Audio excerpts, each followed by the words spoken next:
अस्सलाम वालेकुम रहमतुल्लाह।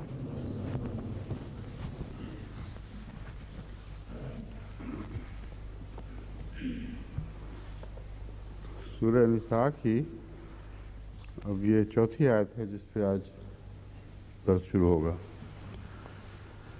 औज़ु बिल्लाहि मिनश शैतानिर रजीम, बिस्मिल्लाहिर रहमानिर रहीम।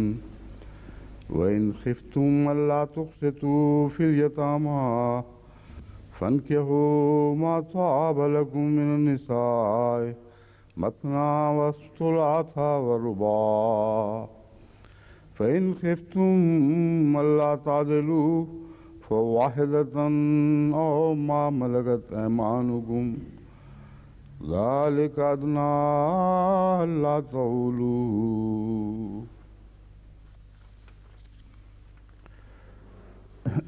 ये जो आयत 4 जिसकी मैंने तिलावत की है, Je viens de réciter le 4e verset de la sourate An-Nisa ऐसे मबाहिस पर मुश्तमिल है जो काफ़ी et c'est un verset à propos duquel on a fait beaucoup de débats et cela va prendre beaucoup de temps pour commenter sur ce verset. Dans ce verset, il y a la permission d'épouser plus d'une femme और उसके साथ कुछ शर्तें आयत की गई et il y a aussi quelques conditions qui ont été évoquées à ce sujet. शादी करने L'islam a donné la permission de prendre plus d'une femme pour épouse. इजाज़त पर Et suite à cette permission, l'islam a subi des attaques du monde chrétien et des prêtres en particulier. Et en Inde, les Aryas ont fait de l'islam la cible de leurs attaques et de leur sarcasme en raison de ce verset. C'est pour cette raison qu'il est important de commenter longuement sur ce verset.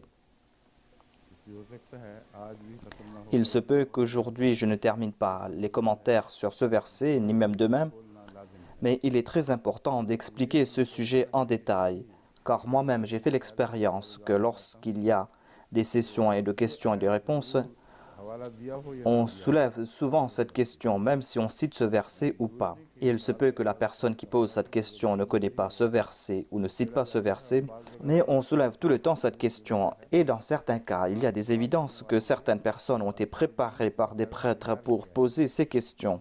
ये सवाल जरूर कर À savoir qu'il faut certainement poser cette question. Et lorsque j'explique cela en détail, par la grâce de Dieu, j'arrive à dissiper les malentendus. Et jamais l'islam n'a subi d'humiliation en raison de ce verset. का मुझे बनी हो, बल्कि हमेशा Au contraire, tout le temps, par la grâce de Dieu, मेरा इस्लाम ही की सब l'islam a remporté la victoire. Mais je dois vous expliquer cela. भी इल्म ना हो Si on ne connaît pas tous les détails concernant ce verset, si on ne comprend pas leurs objections et si on ne sait pas comment répondre à ces objections, eh bien dans certains cas, इसमें certaines personnes commencent à faiblir lorsqu'ils citent ce verset et ils prennent peur au cours de la conversation.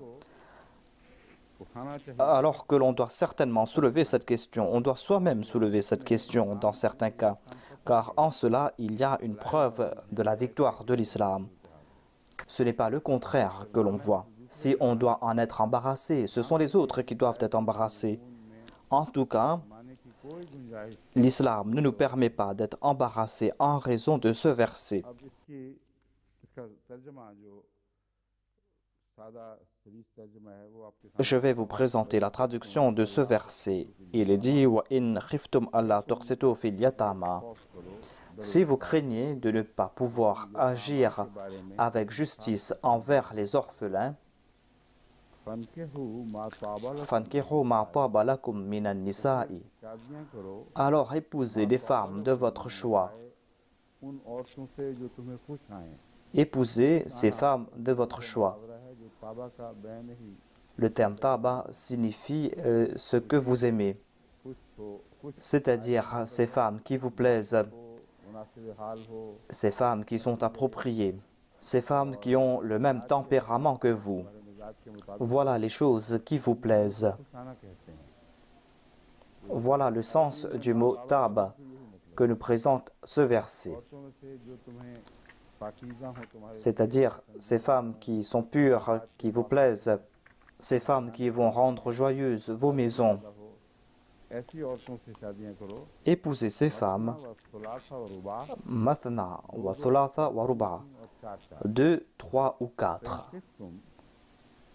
इन खिफ्तुम का प्रति तकरार Fa in khiftum est la répétition de in khiftum au tout début de ce verset. Tout d'abord, on vous a donné cette permission en raison d'une peur. Mais ici, en raison d'une autre peur, on est en train de limiter cette permission. C'est une parole d'une grande éloquence. इसको जब तक आप अच्छी तरह समझेंगे Et tant que vous n'allez pas comprendre cela, vous n'allez pas comprendre le sens de cet ordre. यही वो राज है C'est en raison du fait qu'ils n'ont pas compris ce secret que nombre d'exégètes et d'autres personnes se sont trouvés en grande difficulté. खौफों के दरमियान On a donné cette permission en la plaçant entre deux avertissements. तो फिर दो दो तीन तीन चार कर सकते S'il y a cette peur, eh bien, vous pouvez épouser 2, 3 ou 4 épouses. Mais s'il y a une autre peur, alors épousez une seule femme. C'est quoi cette peur qui a été évoquée ici? La première peur et la deuxième peur concernent la même chose, mais a été présentée sous différents angles. La première peur est Allah tuqsitu fil yatama, c'est-à-dire que vous ne serez pas juste concernant les orphelins. Si vous ne pouvez pas être juste envers les orphelins, alors épousez plus d'une femme.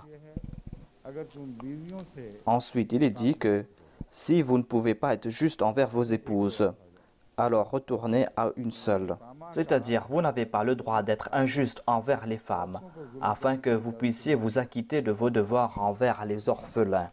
Si vous voulez बचने की les protéger, eh bien, épousez plus d'une. एक शिकायत करो मगर उनको कुर्बान नहीं कर सकते Mais vous ne pouvez pas les sacrifier. अपने आला मकासद के ऊपर Pour un autre objectif, votre but, c'est de faire preuve d'équité. Et il n'est pas dit que vous avez le droit de faire de ces femmes des animaux à sacrifier. Le sujet de ce verset a été limité entre ces deux peurs.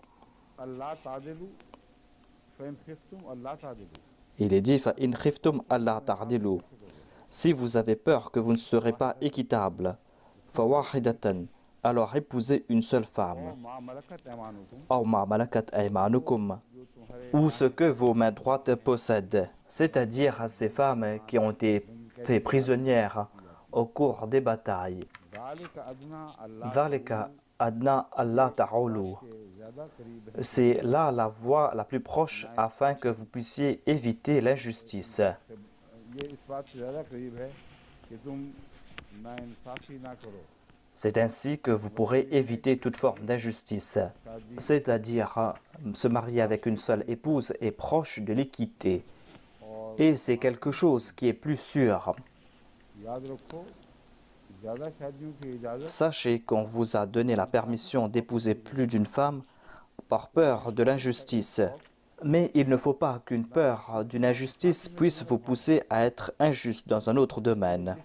जिससे बचने की वजह से इजाजत दी गई थी Vous n'avez pas le droit de sacrifier le but pour lequel on vous avait donné cette permission. En une telle situation, une seule épouse est mieux. इंसानी फितरत के लिहाज से बात हो रही है Et cela est en accord avec la nature de l'homme. Dhalika adna Allah ta'ulu. Si vous avez une seule épouse, vous serez moins enclin à être injuste. Vous n'aurez pas cette occasion. एक बीवी से भी की जाती है On peut être injuste envers une seule femme, certes. Je reçois beaucoup de doléances à ce sujet. ये जो नाइंसाफी Mais si vous vous mariez avec une seule femme, vous allez éviter cet autre aspect d'injustice, c'est-à-dire de ne pas traiter avec équité deux épouses. Pour éviter cela, vaut mieux épouser une seule femme. Voilà donc le sujet de ce verset. Par la suite, on va se demander si c'est là une permission ou est-ce que c'est une limitation au nombre d'épouses. मुख्तलिफ मौके पर अपने सवाल जवाब की मजालिस में Au cours des sessions de questions et de réponses, j'ai déjà commenté en détail à propos de ce verset. Et j'ai dit que ici, c'est une indication concernant une tradition. Ici, on a limité le nombre d'épouses et on n'a pas augmenté le nombre d'épouses. Ici, cela ne veut pas dire que puisqu'il y a des orphelins dans la société, c'est pour cette raison que vous avez le droit d'épouser plus d'une femme. Alors que la tradition des Arabes et des Ahl Kitab était d'épouser une seule femme. Ce point de vue est complètement erroné. अरबों में उस जमाने में भी सैकड़ों शादियों À l'époque, les Arabes épousaient des centaines de femmes. Africa में अब भी Et en Afrique, jusqu'à présent, en Afrique de l'Ouest, il n'y a pas de limitation au nombre d'épouses. Et dans certains pays d'Afrique, ces musulmans épousent plus d'une épouse et épousent jusqu'à 100 femmes. Et avoir plus d'une femme est un signe de richesse. Et en Afrique, c'est un moyen pour avoir de l'argent.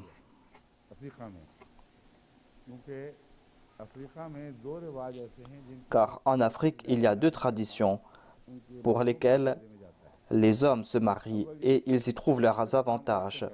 Tout d'abord parce que dans la majorité des cas, ce sont les femmes qui travaillent. Ce sont elles qui nettoient les champs, ce sont elles qui ensemencent les terres, ce sont elles qui labourent les terres.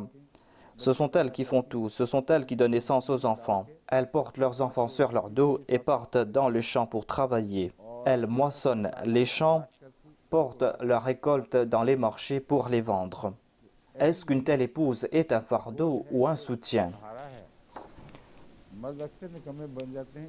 Dans la plupart des cas, ces hommes sont des bons à rien parce que leurs femmes sont prêtes à les servir. Elles leur offrent leur richesse. Et l'héritage vient aussi de la part de la femme. On hérite les biens de son oncle maternel, et cela par l'entremise de sa mère. C'est une tradition étrange, mais en tout cas, cette tradition existe. Si une personne décède, ce ne sont pas ses enfants qui vont hériter de ses biens, mais ce sont les enfants de sa sœur qui vont hériter de ses biens. C'est un fait secondaire que je suis en train de présenter.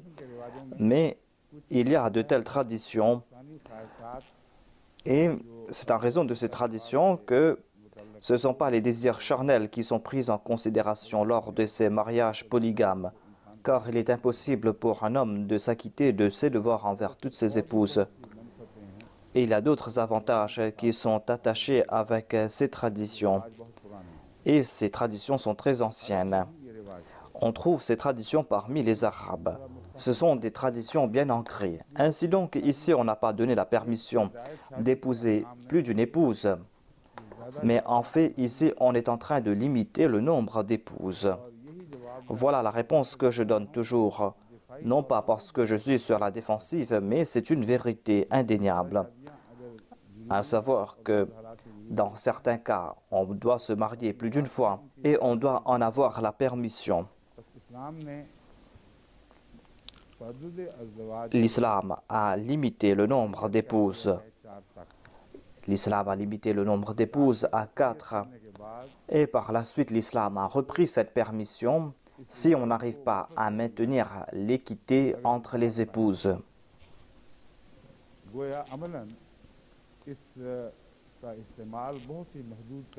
Ainsi donc, l'islam a limité l'usage de cette permission.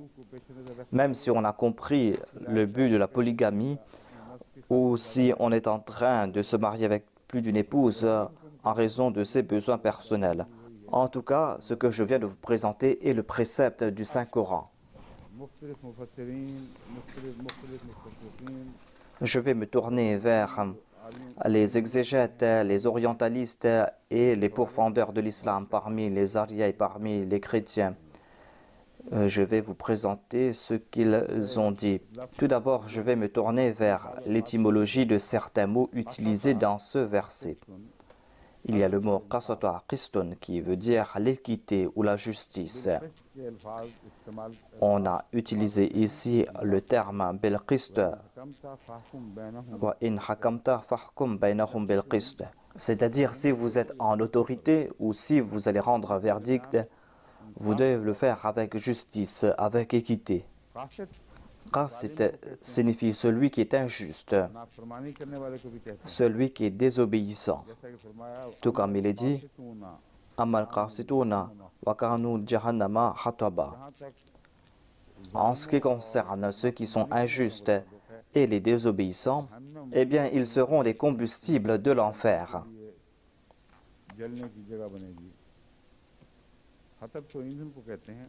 Khatab signifie le combustible.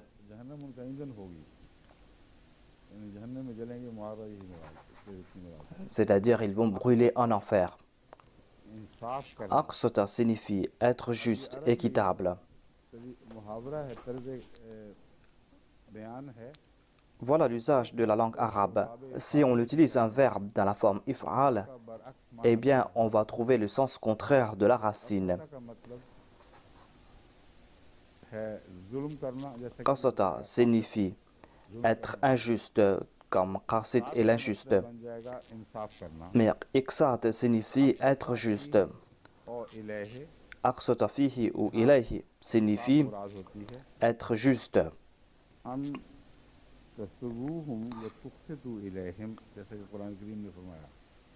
Dans un autre verset du Saint-Coran, on a utilisé le terme muqsit. Muqsit qui signifie celui qui rend justice. La racine est là pour former le nom qasit. Qasata sont les 3 lettres de ce verbe qasata. C'est un verbe composé de 3 lettres. Et dans la plupart des cas, dans la langue arabe, on trouve des verbes à 3 lettres. La grande majorité des mots et des termes utilisés dans le Saint-Coran et dans la langue arabe sont basés sur ces verbes composés de 3 lettres.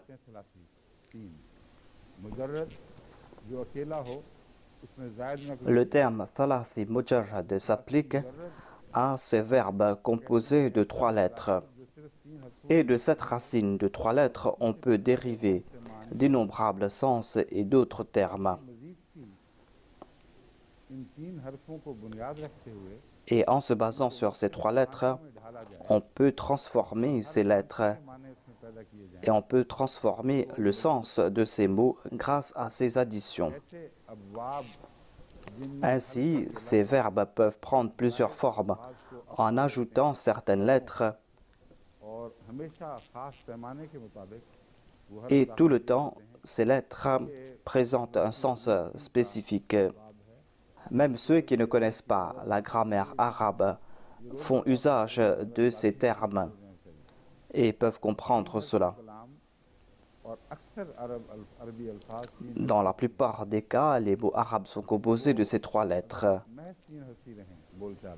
Si on n'utilise que ces 3 lettres, on va qualifier cela de thalathi mujarrad. Mujarrad signifie vierge. Puisqu'on est en train de parler du mariage, il sera facile pour vous de vous souvenir de ce point. Il y a ceux qui n'arrivent même pas à se marier une seule fois. S'il y aura davantage de polygames dans le monde, les mujarrad aussi seront en grand nombre. Ainsi, il y a grand nombre de ces verbes composés de ces 3 lettres. Mais il y a d'autres mots qui sont composés de plusieurs lettres. On a ajouté des lettres à la racine. Il y a tout d'abord la forme if'al. On a ajouté une lettre. Par exemple, qasata, qui signifie être juste ou être injuste.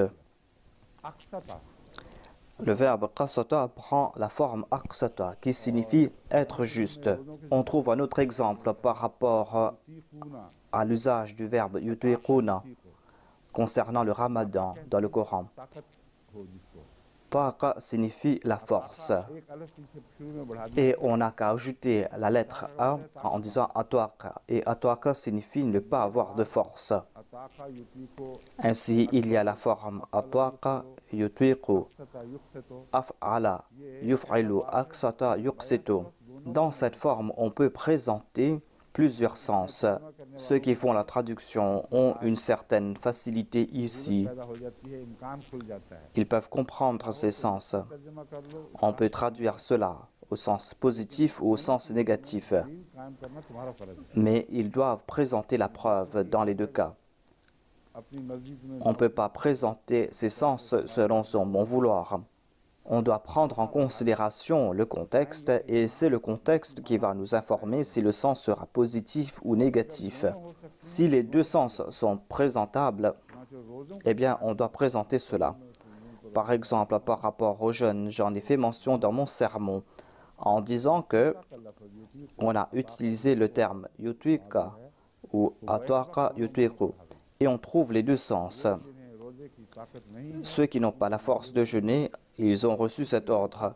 Et ce même verset nous présente une autre traduction, à savoir, quant à ceux qui ont la force de jeûner, mais qui n'ont pas pu jeûner, eh bien, ils doivent payer la fidya. Comprenez ce point. Et qasatwa nous présente les mêmes sens. Qasatwa est composé de ces trois lettres et lorsqu'on la forme en disant aqsatwa, eh bien le sens ne sera pas injustice mais justice. C'est pour cette raison qu'il a dit Allah tuqsitu fil yatama.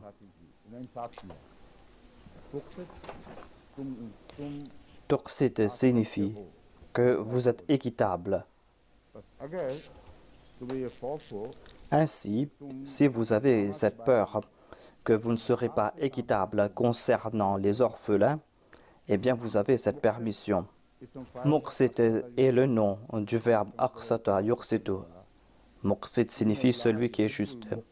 Par exemple, Allah déclare Inna Allaha yuhibbul muqsitin. C'est un verset de la sourate Mumtahina et de la sourate Al-Maïda. C'est-à-dire Allah aime ceux qui sont justes. Ensuite, il y a le sens de Toaba. J'ai déjà présenté la traduction de ce mot.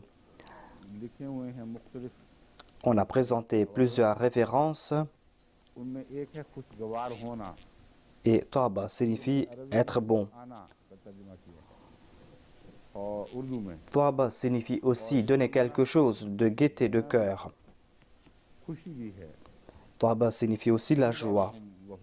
Par exemple, il est dit Touba lahum wa husnu mahab. Touba est dérivé du verbe Toaba. Il y a les lettres Toa, Alif et Ba. Toaba signifie que la chose est permise. Toaba signifie qu'il y a de la joie ou offrir quelque chose joyeusement. Touba signifie la joie. Par exemple, le Saint-Coran a déclaré Touba lahum wa husnu mahab. C'est-à-dire, on leur donne une bonne nouvelle. Le sens est la bonne nouvelle. Mais cela veut dire que ce sera une occasion pour qu'ils soient joyeux. Ce sera un moment de joie pour eux. Par exemple, on dit à propos du repas qui est tayyib, qui est pur. Tayyib signifie que non seulement que vous avez la permission d'en consommer, mais c'est un repas qui est très bon. Un repas ou quelque chose qui vous plaît quand vous en consommez. Par exemple, il est dit Kulu min tayyibati ma razaqnakum.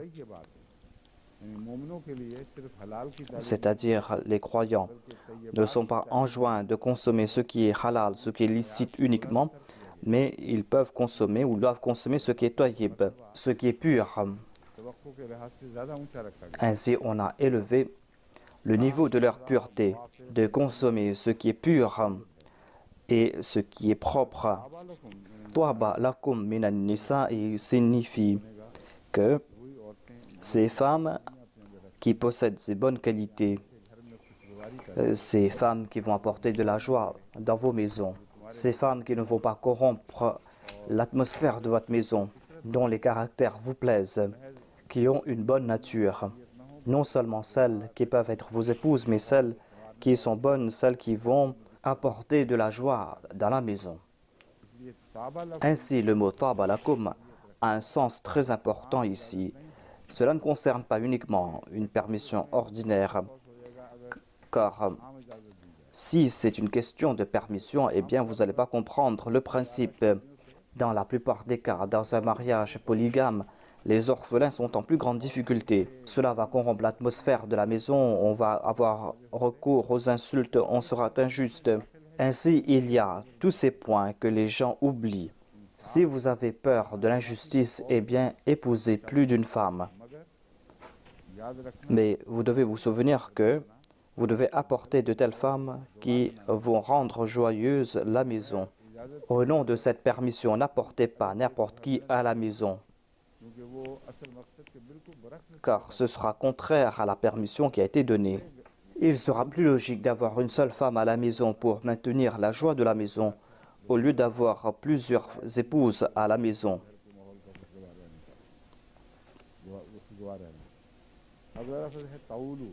Ensuite, il y a le mot ta'oulu. La racine est a'la.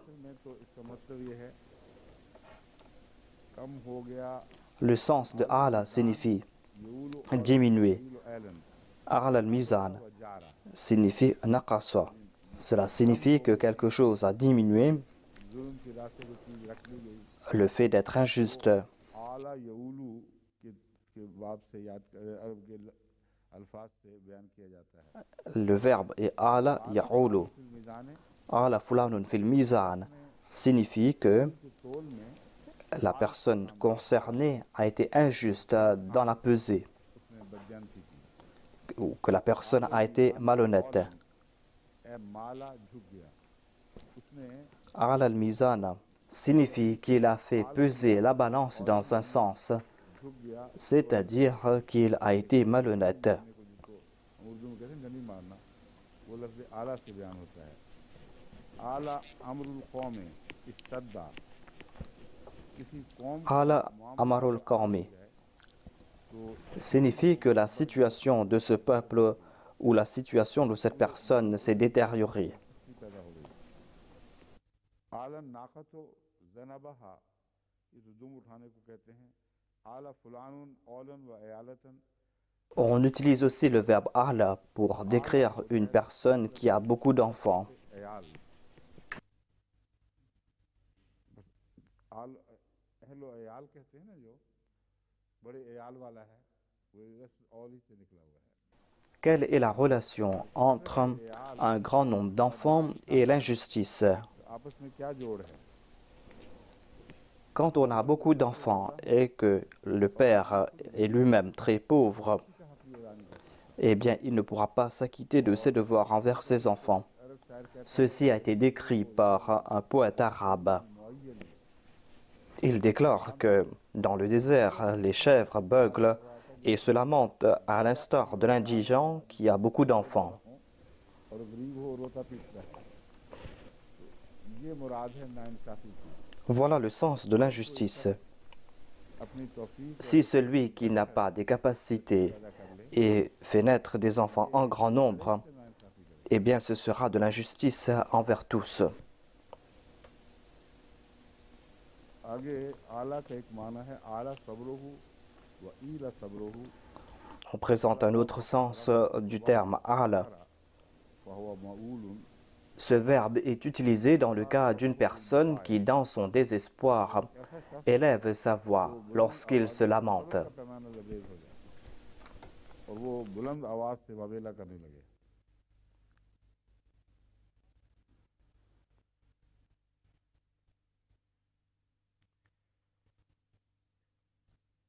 इन सब मानों को पेश नजर रखते हुए वो तर्जुमा ये बनेगा अला अल्लाह तऊलू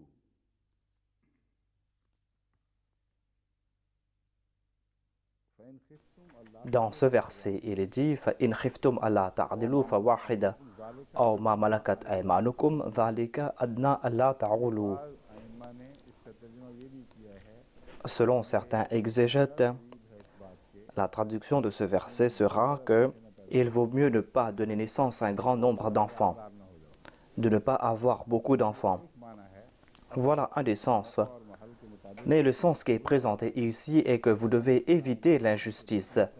Et se marier avec une seule femme est un moyen pour éviter dans une grande mesure l'injustice. और Et ce sera aussi un grand moyen pour éviter les lamentations. वक़ा का इस्तेमाल भी कम होगा Vous n'allez pas vous lamenter davantage. दुनिया कर बैठे और Si vous allez épouser plusieurs épouses, si vous n'êtes pas juste, si ces épouses ne sont pas bonnes, eh bien vous serez en difficulté. Tous les jours, vous allez faire face à des difficultés dans cette maison et dans l'autre. और उस वक्त का जो तुम्हारा Et vos lamentations ne serviront à rien. Ce n'est pas une question de désir, c'est une question de responsabilité. On ne vous donne pas cet ordre pour que vous puissiez assouvir vos désirs. एक बड़ी जिम्मेदारी की C'est une très grande responsabilité.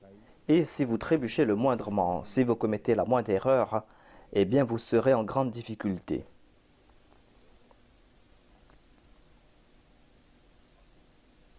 लिसान अरब में वो जो मैंने कहा था ना ज़्यादा अयाल वाला Lisanul Arab a présenté le sens d'une famille nombreuse. हज़रत इमाम Shafi L'imam Shafi a présenté ce sens, à savoir que vous devez avoir une seule épouse. Sinon, vous aurez beaucoup d'enfants, vous ne pourrez pas vous occuper de tous ces enfants. On trouve cette référence dans Lisan al-Arab.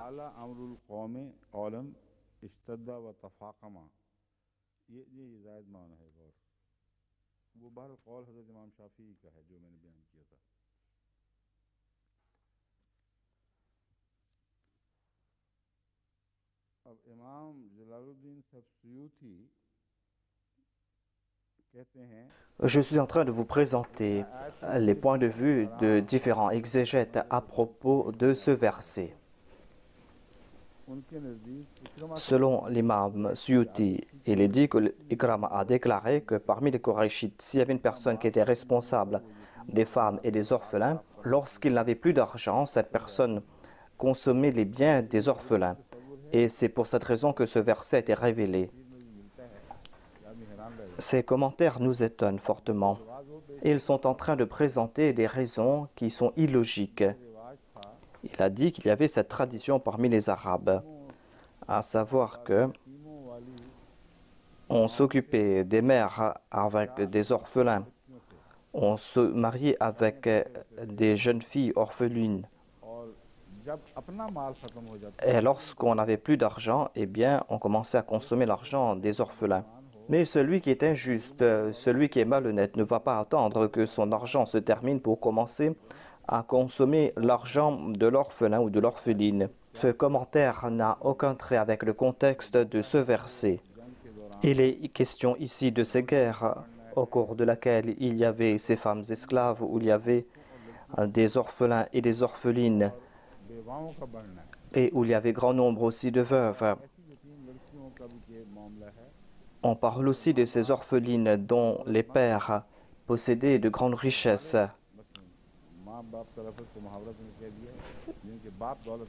Les pères de ces orphelines étaient riches et ces pères sont tombés en martyrs. Et ce verset a trait au mariage avec ces orphelines. On confiait de telles orphelines à la tutelle de quelqu'un, car ce n'était pas approprié d'avoir chez soi une orpheline sans être sous la tutelle de quelqu'un. Il se peut aussi que ce verset ait été révélé concernant ces orphelines dont les mères aussi sont décédées. Et certainement, on devait s'occuper de telles orphelines et elles devaient avoir un tuteur. Et on ressent ce besoin aujourd'hui aussi. Par exemple, à Rabwa, j'ai donné des directives que s'il y a de telles familles où il n'y a pas de gardien, où il n'y a pas de gens pour s'occuper d'eux, eh bien, certains Ansar âgés doivent s'occuper de ces personnes au nom de la Jamaat et doivent leur demander si elles ont besoin de quelque chose. Ils doivent s'enquérir concernant la santé et la situation de ces orphelines. Il ne faut pas que vous négligiez cela et qu'il y ait des mots qui commencent à prendre racine en ces orphelins parce qu'il n'y a pas de responsable parmi eux et que cela soit cause de soucis pour la société. Assumer cette responsabilité est un devoir. Je vais citer par la suite certains orientalistes qui s'attaquent à l'islam de manière outrancière, comme si en islam on ne place pas confiance en la femme et que c'est une question de manque de confiance. C'est-à-dire qu'aucune femme ne pourra s'occuper d'elle. C'est pour cette raison qu'en islam, on a évoqué ce sujet que l'on doit certainement s'occuper des orphelines et placer au-dessus d'elles un tuteur. Alors qu'ici, cela est tout à fait faux. Ici, cela concerne une situation de guerre. Mais en sus de cela, il y a aussi des orphelins. Il y a aussi des orphelines. Quand est-ce qu'il a été dit en l'islam que l'on doit immédiatement confier ces orphelins et ces orphelines à certaines personnes?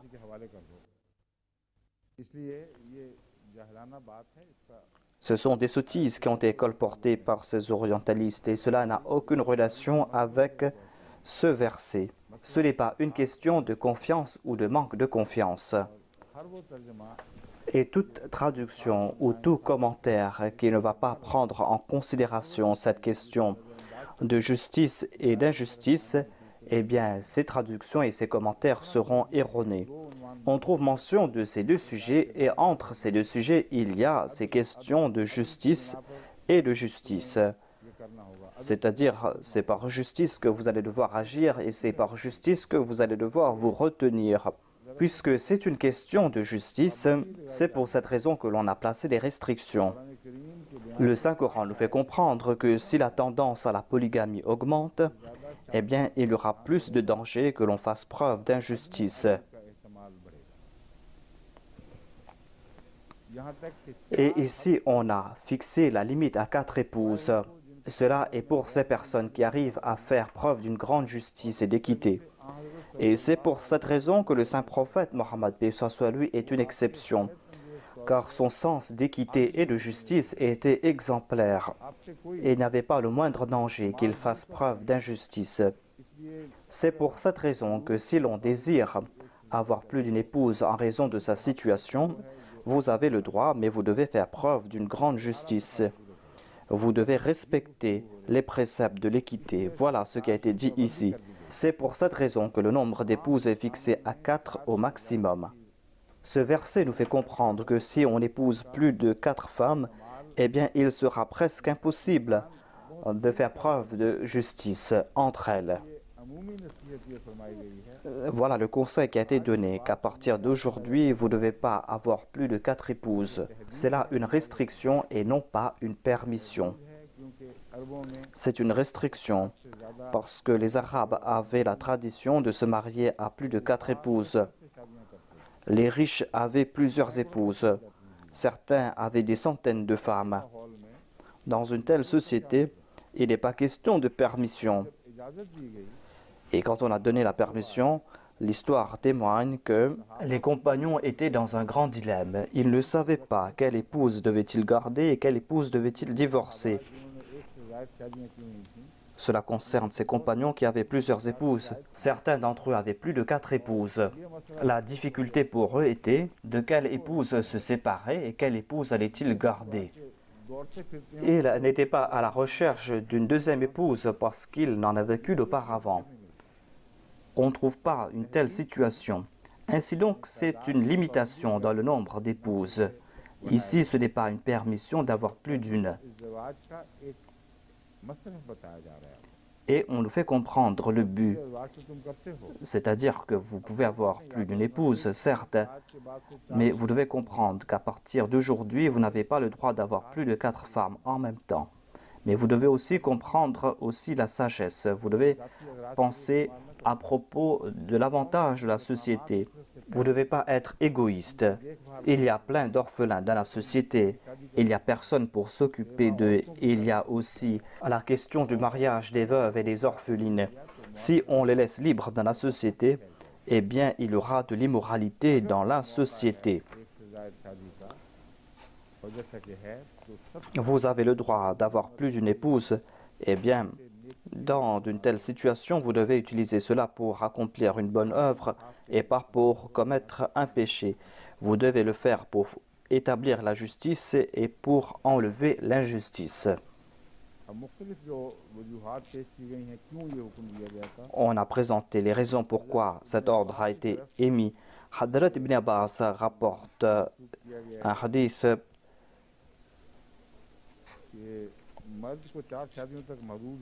Elle a déclaré que on a limité le nombre d'épouses à 4 afin de préserver les biens des orphelins. Mais ce n'est pas vrai que cela concerne les biens des orphelins. Car le Saint-Coran a présenté en général des mesures pour éviter toute forme d'injustice.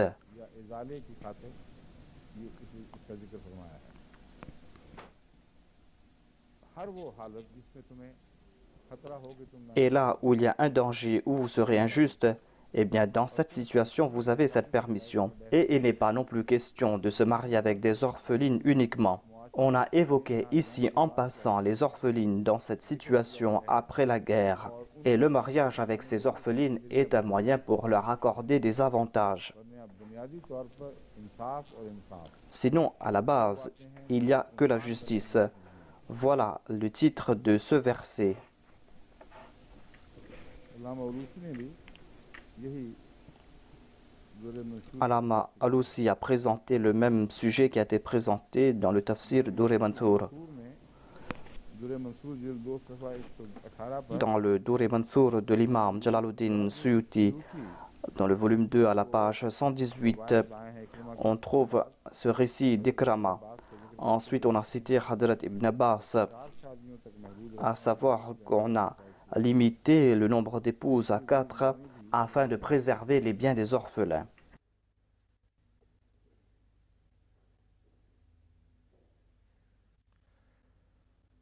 एक रवायत हज़रत आयशा सिद्दीक़ा रज़ियल्लाहु ताला अन्हा की बयान हुई है Et il y a un récit qui a été attribué à Hadrat Aisha radhiyallahu anha. क्योंकि इससे तो इस आयत का जो Mansoor Mais ce récit n'est pas en accord avec le sujet रह जाता है et cela va à l'encontre de la sunna du saint prophète et de celui de ses compagnons et des khulafa. खुलफा की सुन्नत के बिल्कुल खिलाफ है Ainsi, si l'on trouve des hadiths dans ces livres de commentaires sur le Saint-Coran, des hadiths qui vont à l'encontre des versets du Saint-Coran, ou d'autres hadiths qui sont plus authentiques, et bien dans ces cas, on va devoir rejeter ces hadiths qui ne sont pas authentiques. Ou peut-être que certaines personnes n'ont pas compris le sens de ce hadith. Je vais vous présenter cela. Il est dit que Hadrat Aisha radhiyallahu anha a déclaré à propos de ce verset Wa in khiftum alla tuqsitu, que ce verset a été révélé à propos d'une personne qui a sous sa tutelle une orpheline qui possède des richesses et des biens et qu'il n'y a personne d'autre qui revendique ces biens. C'est une condition qui s'applique très rarement dans la société, à savoir que l'on a sous sa tutelle une orpheline qui est riche et qu'il n'y a pas d'autres héritiers qui revendiquent ses biens, qu'il n'a pas de proches, et que ce verset a été révélé concernant les biens de cette jeune fille. Alors que ce verset du Saint-Coran nous présente un sens très large, on le voit aussi à la lumière des hadiths et grâce aux actions des compagnons. Ainsi, il serait erroné de limiter ainsi le sens très large de ce verset. ये असबाब नज़ूल अली बिन अहमद अल-वाहिदी Cela a été évoqué dans l'ouvrage Asbab al-Nuzul d'un certain Ibn Ahmad al-Wahidi. Il a aussi rapporté que la raison de la révélation de ce verset concernait une fille en particulier, et cela concerne aussi cette tradition parmi les Arabes, ou peut-être que cela concernait l'action des compagnons du saint prophète qui à l'époque évitaient de consommer les biens des orphelins et qui se mariaient avec la personne de leur choix et qui traitaient certains avec justice et d'autres avec injustice. Lorsque ces compagnons posaient des questions à propos des orphelins, c'est là que ce verset a été révélé. Ici, on a brossé un tableau très étrange de la situation et cela n'est pas dans le contexte de la révélation de ce verset. L'imam Razi, dans son Tafsir Kabir, volume 9, page 71 à 72, a déclaré que dans ce verset, on est en train de parler à propos des orphelins que certains musulmans hésitaient à prendre sous leur tutelle.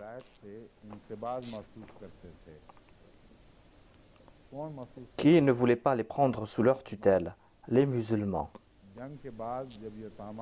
Après la guerre, lorsqu'il y a eu des orphelins, eh bien certains musulmans ou certains compagnons hésitaient à les prendre sous leur responsabilité.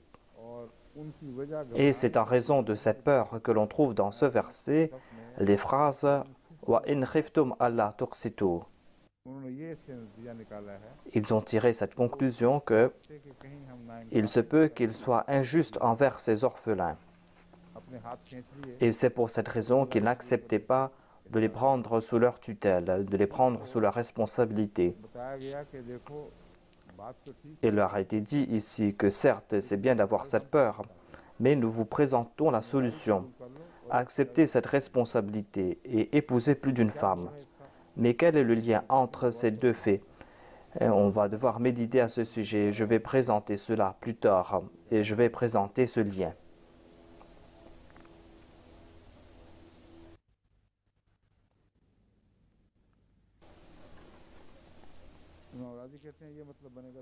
L'imam Razi déclare que certes, vous avez la permission d'épouser plus d'une femme, mais vous ne devez pas vous approcher des choses interdites. Il a déclaré que ce n'est pas cela la solution.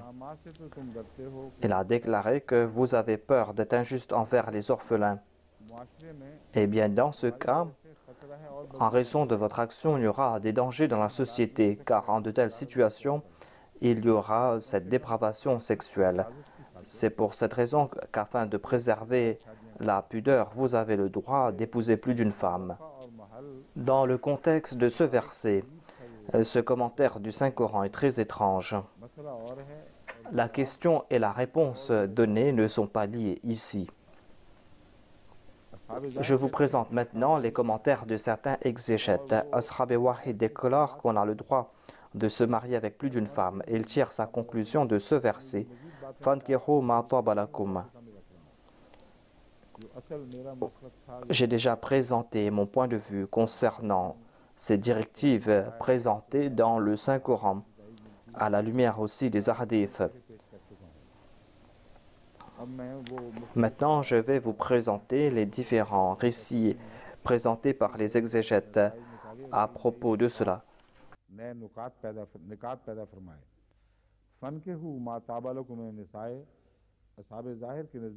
Selon Ashab Zahir, on a le droit de se marier. Il tire sa conclusion de ce verset, parce que Fankihu est un ordre. C'est un ordre qui a été donné. Selon l'imam Shafi, ce verset ne donne pas un ordre de se marier avec plus d'une femme.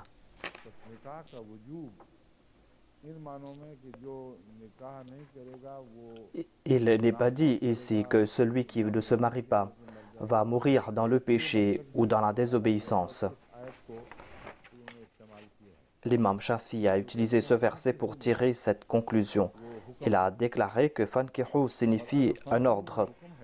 S'il y a un ordre, eh bien, pourquoi est-ce qu'on a placé la conjonction fa au tout début? On a placé la conjonction fa afin de lier deux parties de ce verset. Il est dit que si vous craignez l'injustice, eh bien, ce sera un ordre. La lettre fa nous fait comprendre ici qu'il n'est pas question d'un ordre ou d'une situation ordinaire. Ici, on a soulevé une question et on a présenté la solution. Le problème est que si vous craignez l'injustice concernant les orphelins, c'est là que vous avez le droit de vous marier plus d'une fois. Si on veut limiter cette permission, eh bien, on doit le limiter selon ce verset. Et si on veut rendre cela général, c'est pour faire acceptable le fait que l'on peut être polygame. C'est-à-dire que même si cela ne concerne pas les orphelins, eh bien, on a le droit de se marier plus d'une fois.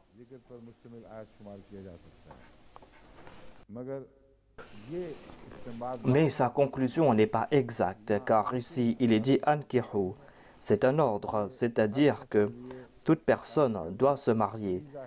C'est un ordre religieux. Celui qui ne va pas se marier sera considéré comme désobéissant dans ce domaine et va mourir dans la désobéissance.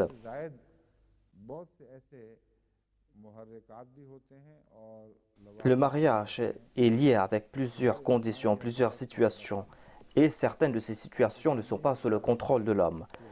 Il y a par exemple quelqu'un qui est pauvre, quelqu'un qui physiquement n'est pas capable de se marier. Personne n'est prêt à se marier avec cette personne. Le caractère de certaines personnes ne permet pas à certains de se marier. Ainsi dire que c'est un ordre pour tout un chacun n'est pas exact. Quelques jours auparavant, j'ai demandé à propos de quelqu'un qui ne s'est pas marié, pourquoi est-ce qu'il ne se marie pas?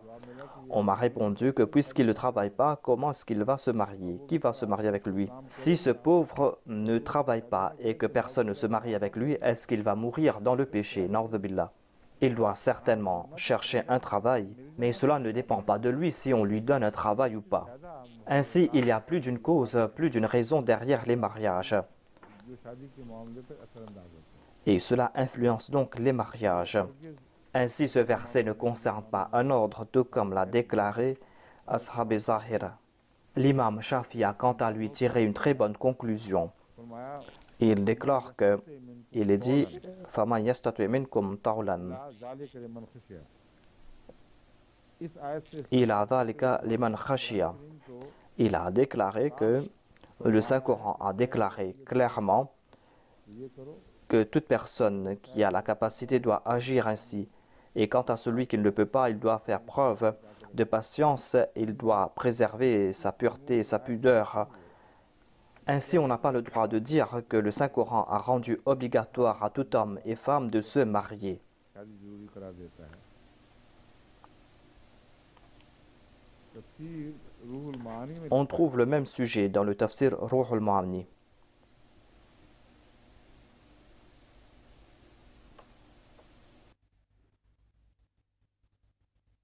ये भी वही कहा जाता है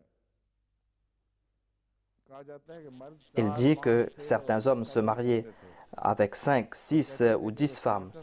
D'aucuns disaient, si quelqu'un a tant d'épouses, pourquoi est-ce que je n'ai pas le droit de me marier plus d'une fois? खत्म हो जाता Et lorsqu'il n'avait plus d'argent, il s'appropriait l'argent de l'orphelin qui était sous sa tutelle. Ce sont des histoires farfelues, sans tête ni queue. C'est-à-dire que certains avaient jusqu'à 10 épouses et avaient aussi des orphelins sous leur tutelle, et qu'ils s'appropriaient de leurs biens. जब पैसे खत्म हो जाते हैं तो उनका माल शुरू कर देते Lorsqu'ils n'avaient plus d'argent, ces personnes, eh bien, ils s'appropriaient des biens de l'orphelin. Ce sont là des histoires qui n'ont aucun sens. हैं बस यतामा के C'est pour cette raison qu'il est dit aux tuteurs des orphelins de ne pas se marier avec plus de 4 femmes, afin de ne pas s'approprier des biens de l'orphelin. Mais si celui qui a 4 femmes est en difficulté, qui pourra le retenir? Plus il aura de femmes, plus il aura d'enfants. Et plus il aura d'enfants, plus il aura besoin de consommer les biens de l'orphelin. Ainsi, cela ne va pas s'arrêter avec 4. Au contraire, le sujet sera tout le contraire. Il est question ici de la protection des biens des orphelins, mais on nous dit que mariez-vous plus d'une fois afin que vous soyez contraints de consommer les biens de l'orphelin. Ces personnes ont une imagination foisonnante, ceux qui ont fabriqué ces histoires. Voilà comment ils inventent des commentaires. तलाश में ना निकल खड़े हैं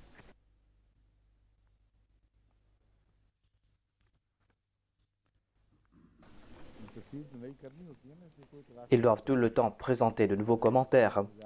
C'est pour cette raison qu'ils essayent de présenter des faits supplémentaires. निकल खड़े होते हैं लोग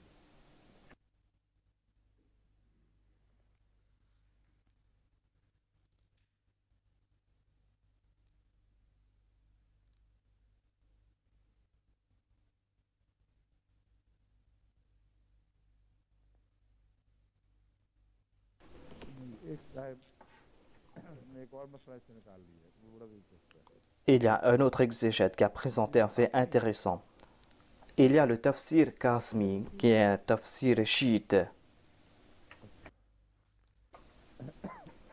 ये कहते हैं Dans ce tafsir, ये फन के हु माता il a commenté sur ce verset Fankihu ma taba lakum minan nisa'i. तब्बी है Il a déclaré qu'ici on a présenté le nombre d'épouses.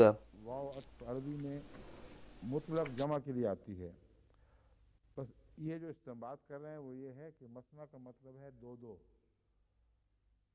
बस खुलासा Et selon la conclusion qu'il a tirée, on doit ajouter 2 à 3 et à 4. कहते हैं इसका मतलब Si on ajoute 2 plus 3 plus 4, cela fait 9.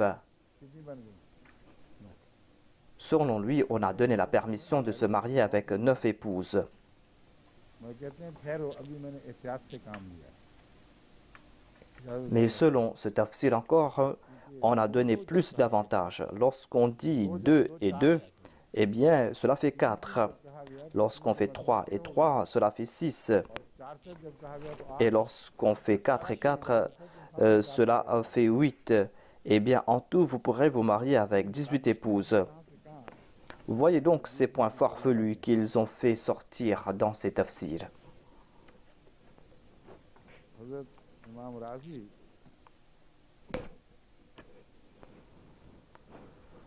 तफसीली बहस जो फरमाते हैं उसके आखिर पर हजरत Ayesha L'imam Razi a commenté sur ce verset Il a cité Hadrat Aïcha qui a déclaré que le saint prophète a déclaré अदना अल्लाह ताउलू के माने ला que le sens de Adla Anta'ulu signifie ne soyez pas injuste. ला तमीलू Et dans un autre hadith, cela veut dire Allah Tamilu, c'est-à-dire ne vous penchez pas complètement en une faveur d'une seule femme. Vous avez le droit de vous marier avec plus d'une épouse. मुहर्रिक बताकर Et la base doit être la justice. ये खती शर्त लगा दी Voilà la condition. C'est-à-dire que दो शादियों की सूरत में si vous vous mariez deux fois, छोड़कर दूसरी की तरफ eh bien vous n'avez pas le droit d'abandonner une pour vous tourner complètement vers l'autre. सल्लल्लाहु अलैहि वसल्लम का ये तर्जुमा हज़रत आयशा ने पेश किया Hadrat Aïcha a présenté ने इस आयत le commentaire ou la traduction présentée par le saint prophète. एक पर जुल्म न शुरू कर दो Et दूसरे आपस में Ta'ulu signifie ne traitez pas injustement une de ces deux épouses. Et l'imam Razi a cité le tafsir de Kashaf. हज़रत साहिब कशाफ का हवाला भी देते हैं नहीं इमाम राजी देते हैं साहिब कशाफ का या उनकी बात खत्म होगी मैं देखता हूँ इसमें ये अलग शुरू की है हाँ ठीक है उन्होंने कोट किया मा ज़कर हो साहिबुल कशाफ है वो ठीक है इमाम राजी ही साहिब कशाफ का हवाला दे के लिखते हैं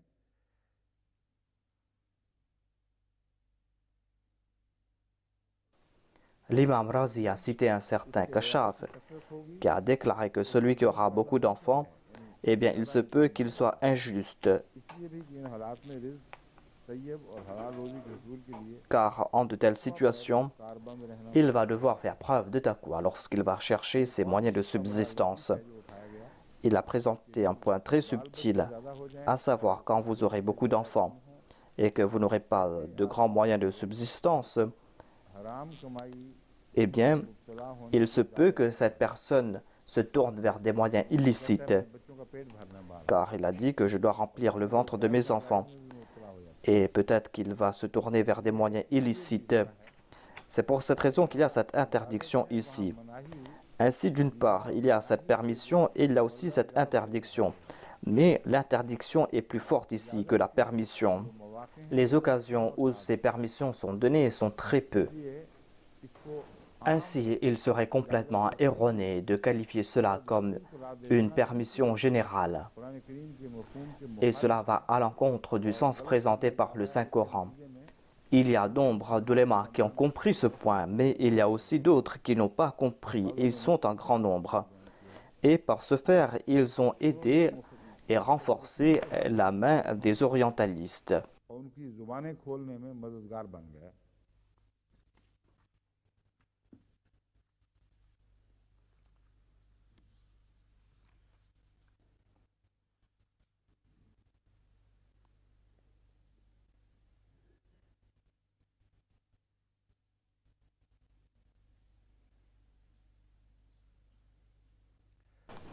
एक और मुफस्सिर तफसीर रूहुल मानी इसकी है ये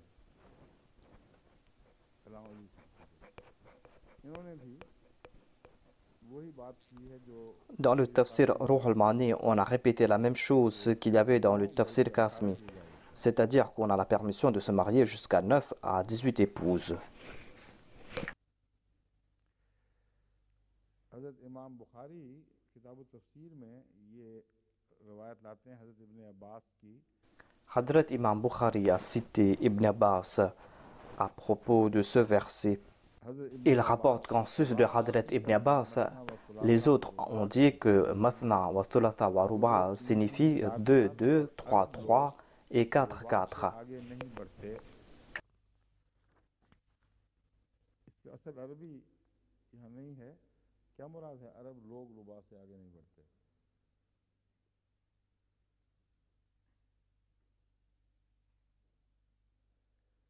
ये तो मुराद नहीं कि ये दो दो का मुहावरा जो है Il y a l'expression dans la langue arabe 2, 2 et 3, 3 et 4, 4. Et ils disent que cela s'arrêtera à 5. Je pense que c'est cela le sens qu'il veut présenter. मसना Dans la langue arabe, il y a l'usage de Mathna wa Thulatha wa Ruba दो दो तीन तीन चार qui signifie 2, 2, 3, 3 et 4, 4. ही मौजूद नहीं et on n'utilise pas la même expression pour 5. Voilà la conclusion tirée par l'imam Bukhari. Elle a déclaré que cela s'arrête à 5. 5 वाला मुहावरे कोई नहीं, Et il n'y a pas d'expression de ce genre pour le chiffre 5. खुमासा का लफ्ज़ कहीं कोई नहीं मिलता। On ne trouve pas le terme khumasa, par exemple, pour 5. तो वो जो है नहीं मिलता, हम का खुमासा वगैरह, इसलिए अब क्या इस्तेमाल होगा? Quelle est la conclusion que l'on peut tirer क्या ici? वो कासमी तफसीर कासमी वाला इस्तेमाल होगा? Est-ce qu'on va tirer la même conclusion que le tafsir Qasmi? इसलिए इसी से फायदा उठा दो जितना उठाना है। ज़रबे देते रहो अंदर अंदर, आगे तो बात नहीं मिल रही। 5वें तक का तो मुहावरा ही नहीं है रब में।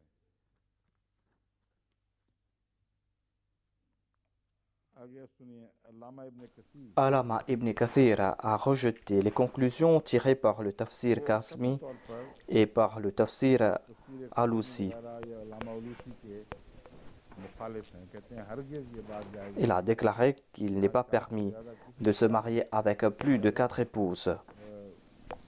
का जिक्र नहीं है।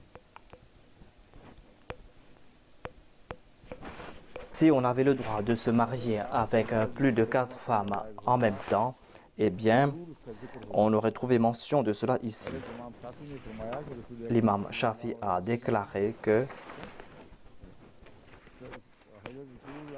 le saint prophète Mohammed paix soit sur lui s'était marié avec plus de 4 femmes et cette permission ne s'applique qu'à lui et à personne d'autre. और फकीह को भी उन्होंने कोट किया, इसका हवाला दिया है कि कतई तौर पर Et il a cité un autre juriste qui a déclaré qu'on n'a pas le droit de se marier avec plus de 4 épouses. फरमाई इस पर जमहूर उलमा मुत्तफिक हैं।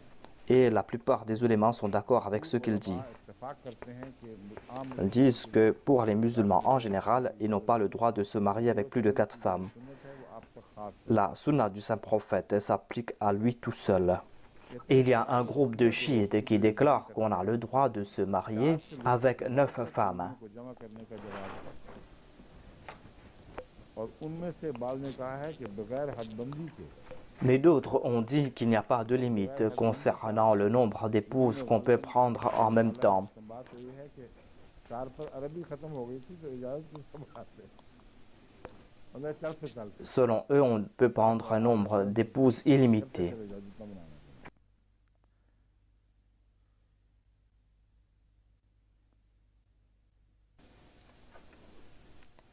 Et en raison de l'action du saint prophète Mohammed paix soit sur lui, certains disent que लाजिम समझते हैं on a le droit 4 से 9 de se marier करना दुरुस्त है। avec 4 jusqu'à 9 épouses.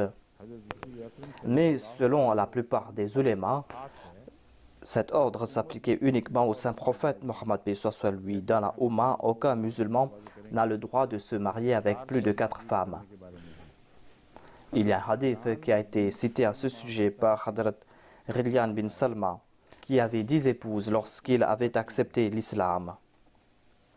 हजरत रसूल अकरम सल्लल्लाहु अलैहि वसल्लम Le saint prophète Mohammed sallallahu alayhi wa sallam a déclaré que tu dois maintenant choisir que 4 épouses et laisser les autres. उससे पहले सहाबा L'on comprend cela que auparavant, il n'y avait pas de limite concernant le nombre d'épouses parmi les compagnons. Et certains s'étaient mariés avec 10 femmes. मुशरिकों में ये रिवाज सारबों में रिवाज था। Ces traditions existaient parmi les polythéistes, parmi les Arabes.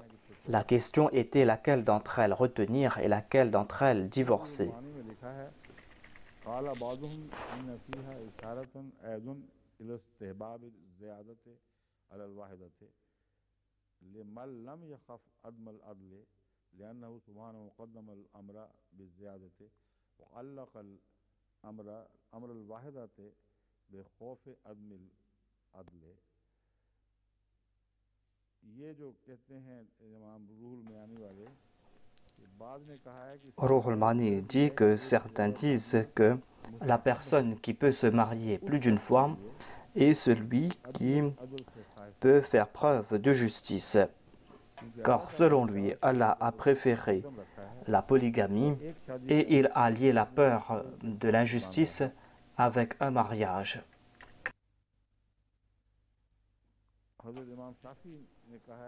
L'imam Shafi a déclaré que la ta'ulu signifie que vous ne devez pas avoir beaucoup d'enfants, c'est-à-dire de ne pas avoir une famille nombreuse.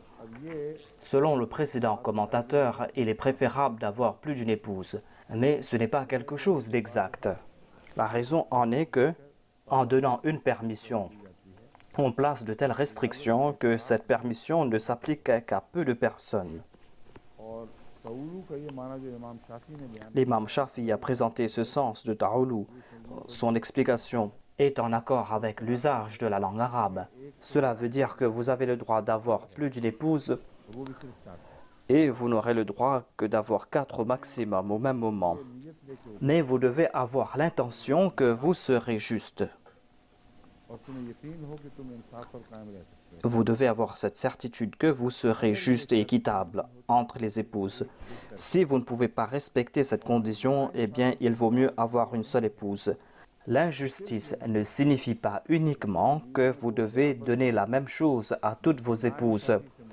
L'injustice signifie aussi, selon le saint prophète Mohammed sallallahu alayhi wa sallam, que vous ne devez pas être enclin davantage en faveur d'une femme et de négliger une autre. Il ne faut pas négliger une d'entre elles pour accorder plus d'attention à une autre. Selon le sens littéral présenté par l'imam Shafi, est que l'injustice signifie que vous ne devez pas avoir tant d'enfants que vous ne pourrez pas vous occuper d'eux. Si vous n'avez pas la capacité d'accorder tous leurs droits à plus d'une épouse, et si vous n'avez pas la capacité de vous occuper de ces enfants, de ces femmes, eh bien vous n'avez pas le droit d'avoir plus d'une épouse. Voilà donc une traduction large de ce verset. Et à la lumière de cela, la majorité des hommes ne pourront pas avoir plus d'une épouse. Et quant à ceux qui sont riches, eh bien, le deuxième sens ne va pas s'appliquer à eux, c'est-à-dire qu'ils ne seront pas en difficulté financière. Ils ne vont pas faire face à des difficultés économiques et ils pourront pourvoir à leurs besoins matériels. Ces personnes ne vont pas faire face à de tels dangers. Ces personnes pourront accorder à toutes leurs épouses leurs droits. Mais dans la plupart des cas, ce sont de telles personnes qui sont injustes. Et dans la plupart des cas, ce sont ces personnes riches qui commettent ces actes injustes. Voilà ce que nous avons vu lorsque les riches se marient. Il y a certes quelques exceptions, mais ces exceptions sont très rares. Mais dans la plupart des cas, lorsque les personnes riches se marient, elles délaissent leurs premières épouses. Ils ne se marient pas pour rétablir la justice, mais ces mariages se basent sur l'injustice. Ils veulent tout simplement assouvir leurs désirs.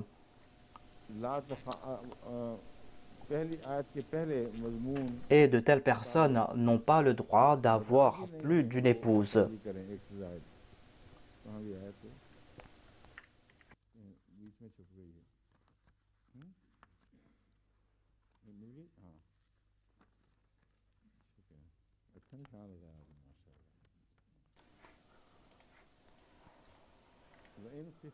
La condition est wa in khiftum alla tuqsitu.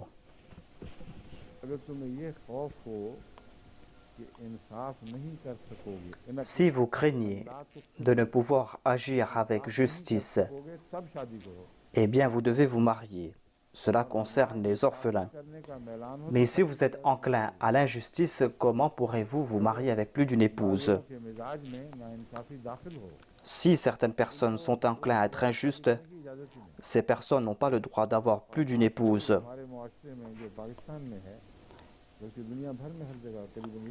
La situation au Pakistan et ailleurs dans le monde est qu'il y a très peu d'espoir que les hommes soient justes envers leurs épouses.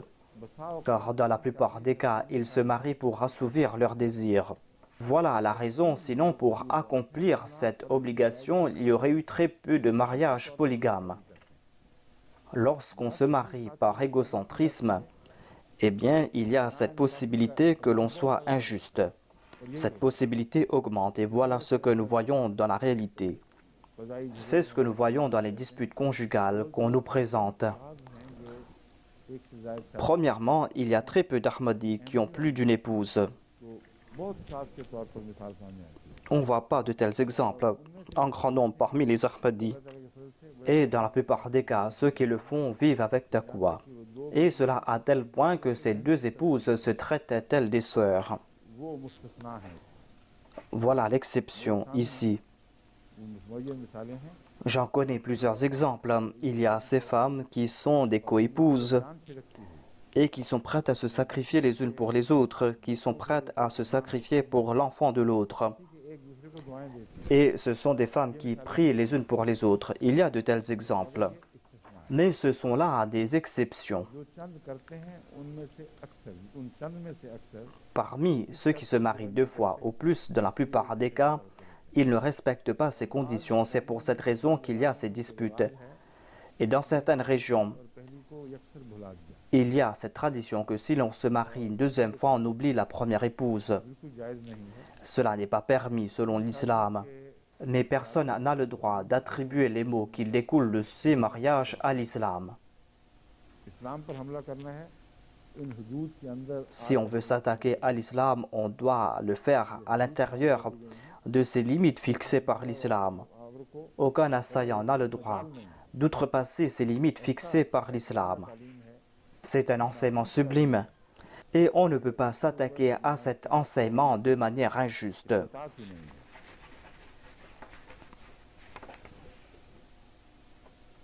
Ces ulémas qui disent qu'il est préférable d'avoir plus d'une épouse se sont fourvoyés. Ce n'est pas quelque chose de préférable. Il y a plein de conditions qui ont été attachées avec ces mariages polygames. Comment cela peut être considéré comme préférable alors?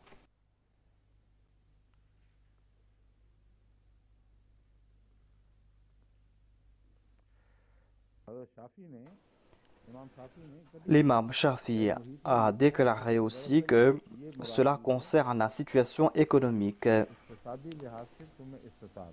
c'est-à-dire si vous avez la capacité financière, sinon vous allez vous appauvrir. Si il y a ce danger que vous allez vous appauvrir, c'est-à-dire que vous n'allez pas assumer ces responsabilités, eh bien vous n'avez pas le droit d'avoir plus d'une épouse.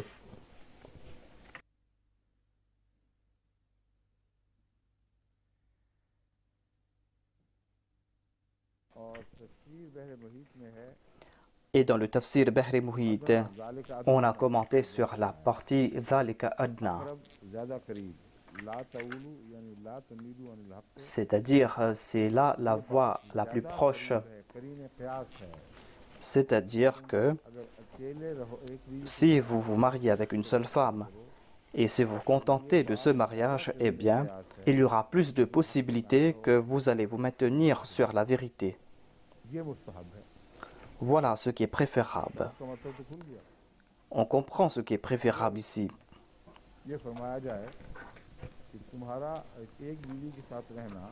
Si vous avez une seule épouse, il sera plus plausible que vous soyez juste.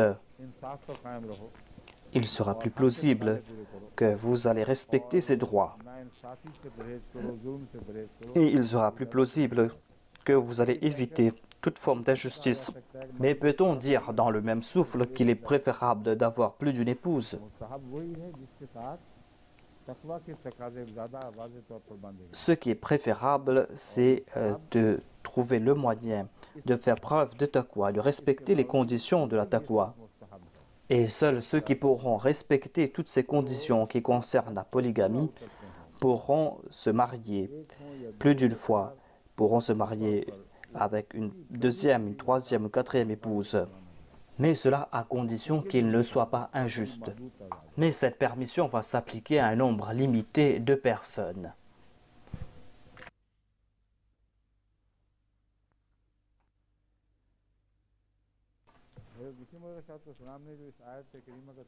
Le Messie premier l'Islam nous a présenté la traduction de ce verset. Il nous a présenté des sens très subtils à ce sujet. Je vais présenter les commentaires du Messie premier d'Islam à ce sujet et vous allez comprendre cela. Cette partie se trouve dans la philosophie des enseignements de l'islam à la page 27. Il y a eu plusieurs éditions. Je ne sais pas si cela se trouve à la page 27 ou à laquelle page, selon les éditions. Mais c'est sous la traduction du verset « In khiftum alla tuqsitu ». Le Messie premier d'Islam déclare « Il n'y a point de mal à épouser les orphelines qui sont sous votre tutelle. Mais si vous avez des doutes que vous ne pourriez pas être juste envers elles parce qu'elles sont des orphelines, alors épousez les femmes qui ont leurs parents ou des tuteurs pour les surveiller. » Voilà le sens premier que l'on doit comprendre ici. C'est-à-dire, en de telles situations, il n'est pas interdit de se marier avec des orphelines et cela ne veut pas dire qu'on doit les rejeter. Mais on vous demande ici de vous analyser, de vous demander s'il y a ce danger de votre part que vous n'allez pas bien traiter ces jeunes filles parce qu'elles n'ont pas de soutien et qu'il y a ce danger que vous allez les traiter selon votre bon vouloir. Et dans la plupart des cas, on est injuste envers les femmes concernant les finances, car les femmes n'ont pas beaucoup d'expérience dans beaucoup de pays concernant les finances. Dans certains pays, il y a ces femmes qui ont une bonne connaissance concernant la finance, surtout en Afrique, là où elles s'occupent elles-mêmes de leurs finances. Mais dans la plupart des cas, ce sont les hommes qui ont plus de maîtrise concernant les choses financières que les femmes. Et s'il y a des femmes qui se sont mariées avec des maris qui sont responsables de leurs biens, elles ne savent pas comment leurs époux sont en train de gérer leurs biens. Et ce sont leurs parents qui s'occupent de leurs biens. Il en est de même ici aussi au Royaume-Uni. Il y a eu une dispute concernant les finances d'une famille. Et on a su par la suite que le beau-père du mari s'occupait des finances. Je leur ai demandé pourquoi le beau-père devait-il s'occuper de vos finances à vous. Pourquoi est-ce qu'on avait besoin de votre beau-père? Pourquoi est-ce que vous ne vous occupez pas vous-même? Et le beau-père a dit que ma fille ne maîtrise pas les choses financières. C'est pour cette raison que moi-même je dois l'aider et je dois voir si elle n'a pas subi des pertes. Ce n'est pas quelque chose d'interdit. On trouve de telles indications dans le Saint-Coran à ce sujet. Si la personne concernée n'use pas de ruse pour que l'autre fasse des pertes, et si elle est en train d'aider sa fille ou sa sœur, eh bien cela n'est pas interdit. Parce qu'on a ici cette aide. Et à la lumière de la traduction du Messie premier d'Islam, et que si vous croyez que cette orpheline est toute seule et que vous allez la traiter comme bon il vous semble, et qu'il y a ce danger de votre part, eh bien ne vous mariez pas avec cette orpheline.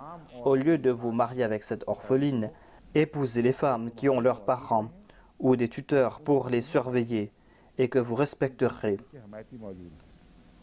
et envers qui vous aurez des égards. Vous pourriez en épouser 2, 3 ou 4.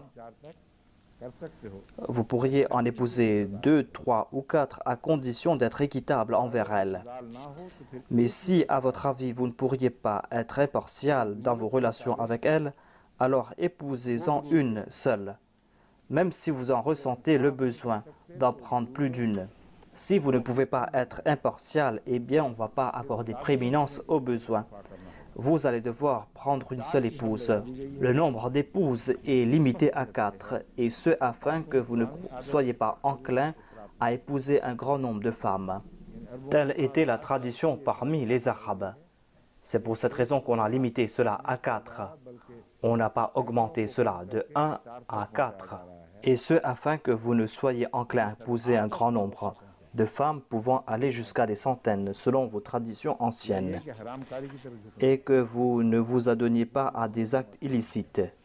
Dans cette traduction présentée par le Messie promet salam, on comprend tout cela par la grâce de Dieu.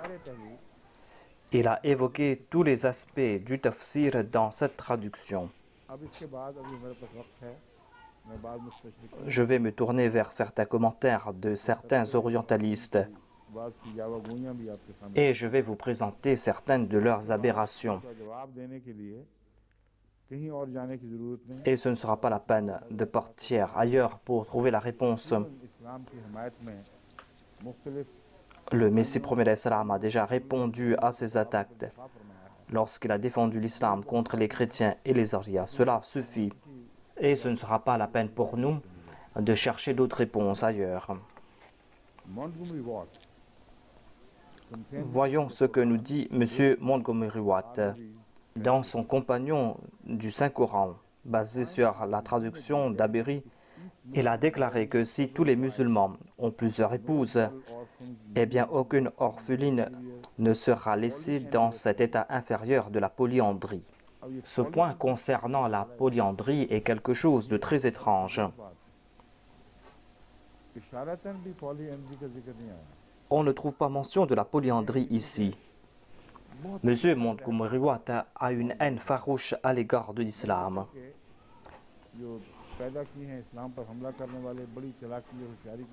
Il est de la nouvelle génération qui s'est attaquée à l'islam.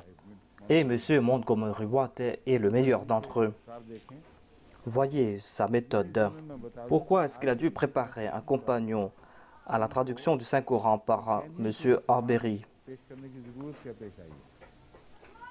Arbery était un orientaliste qui a travaillé sur la traduction du Saint-Coran. Il avait ressenti que le Saint-Coran renferme en lui une très grande beauté, que le Saint-Coran est une parole sublime et que toutes les traductions présentées auparavant sont déficientes. Et ces traductions ne peuvent pas évoquer toute la beauté et toute la grandeur du Saint-Coran. Et selon lui, c'est parce que, dans la plupart des cas, les traducteurs veulent être proches du texte arabe. Même si la traduction est claire ou pas, ils accordent une telle importance à cela que cette chose les empêche de présenter une bonne traduction. Et le deuxième point indéniable qu'il a présenté est que la maîtrise de la langue dépend de l'usage de l'idiome de la langue. Et quand on fait une traduction idiomatique d'une langue à une autre, dans nombre de cas, ces expressions idiomatiques ne sont pas proches de la traduction. Et on n'arrive pas à présenter tous les sens de la parole originale. C'est pour cette raison qu'on doit faire des sacrifices. Ainsi, les Occidentaux, lorsqu'ils regardent les traductions du Saint-Coran, ils n'arrivent pas à le comprendre. Ils disent que c'est un Coran qui a fait de grandes déclarations concernant son éloquence. Le Coran a lancé des défis en disant « présentez un seul verset, présentez une seule sourate ». Ils disent que les autres ne vont pas voir cette éloquence. Ceux qui ont lu Shakespeare et ceux qui ont lu d'autres ouvrages disent qu'il n'y a pas cette éloquence dans le Saint-Coran. Arbery dit que ceux qui connaissent la langue arabe peuvent comprendre cela, peuvent comprendre la beauté de cette parole. Et moi, je suis en train de présenter une traduction libre. Je suis libre de ces restrictions placées par les autres traducteurs. J'essaie de présenter une traduction libre du Saint-Coran. Je fais des efforts pour présenter l'éloquence du Saint-Coran. Si vous croyez que je me suis écarté du texte original, eh bien pardonnez-moi.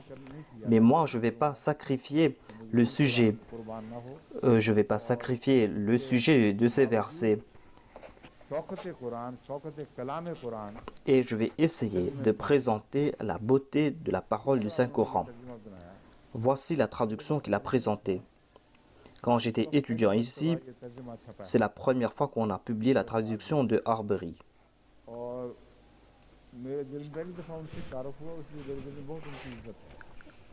J'honore ce traducteur, c'est un Anglais qui a fait preuve d'équité et il était un ami.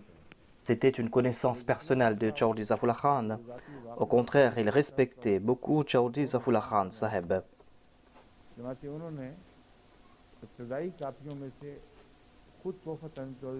Il a offert une copie du Saint-Coran à Chaudhry Zafrullah Khan en cadeau.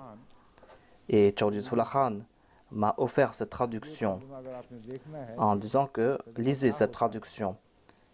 Vous voyez comment est-ce qu'il a fait des efforts et à quel point il a eu du succès. Il a pu présenter une partie de l'éloquence du Saint-Coran dans la langue anglaise. C'est pour cette raison que je le connais, ce traducteur.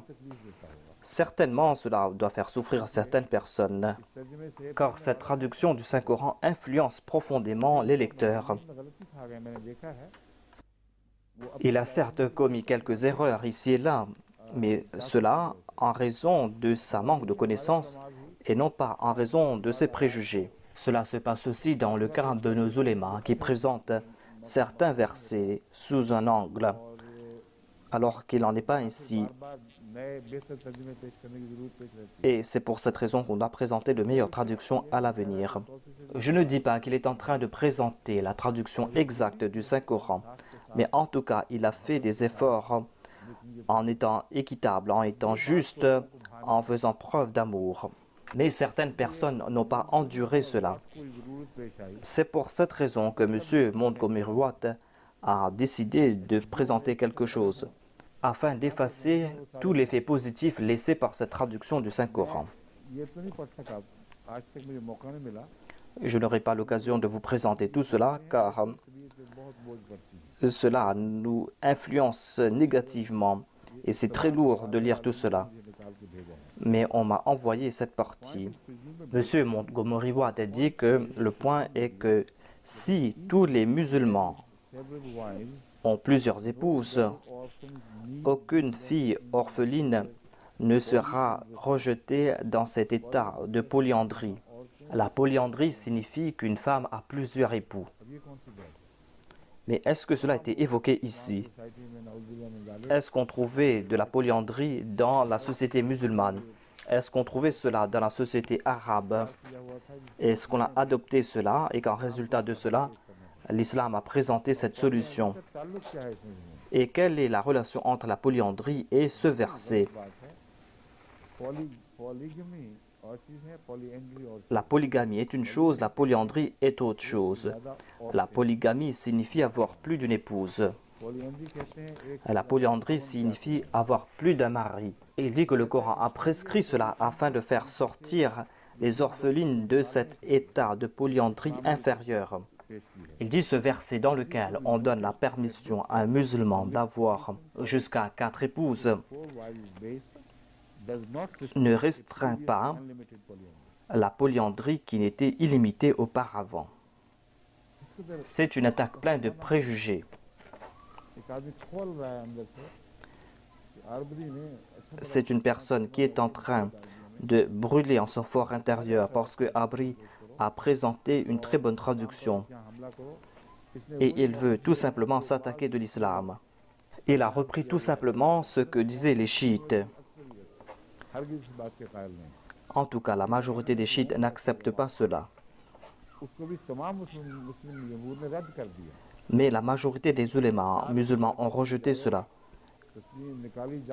C'est-à-dire, on ne peut pas avoir plus de 4 épouses selon ce verset. Et cela a été prouvé selon des hadiths. Le saint prophète Mohammed sallallahu alayhi wa sallam, dans sa pratique, et tous les autres ulémas sont d'accord qu'on n'a pas le droit d'avoir plus de 4 épouses. Mais voilà le commentaire de M. Montgomery Watt. Je vais terminer le dars d'aujourd'hui avec cela. Inch'Allah, demain, je vais présenter quelques parties de ce verset.